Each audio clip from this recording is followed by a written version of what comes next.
Alright, hello everyone. Today we're going to be trying to predict the AMC 10A cutoffs. So let's get into it.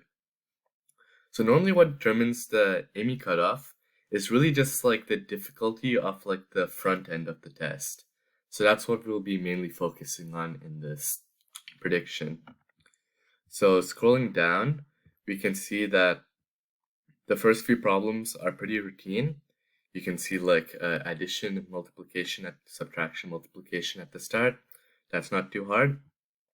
But really two things to look out for are the bashiness and also the syllable of the test. So what we can see in the first 10 is that there's some really bashy problems like this system of equations which comes from solving this one. And then also in number 8, where the algebra can get slightly messy when solving for this. So there's like some amount of bash in the first 10, but more importantly, there's also problems which are really easy to make silly mistakes on. For example, one of these problems is problem 7, where the least possible positive sum is like a tricky terminology which might throw some people off when they realize that negative can be used to optimize. Another trippy problem is number 10, where it's like pretty easy to get off by 1. Now let's look at the mid-range of the test. So problem 11 is fairly routine, but once again, problem 12, a pretty sillyable problem, since if you don't read it, it says the daily change in our score compared to the day before, and not the average. So like this is like easy to make a mistake on if you don't read it. Now even 13 is also pretty difficult to see, since you have to like test out these transformations to see which of the 6 work.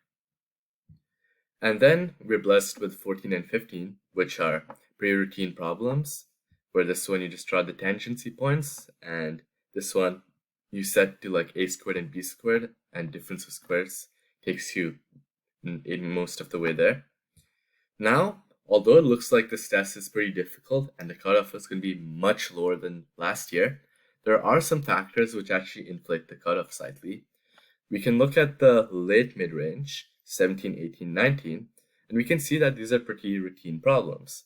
Like for example, this one is like a really short casework, only 3 cases.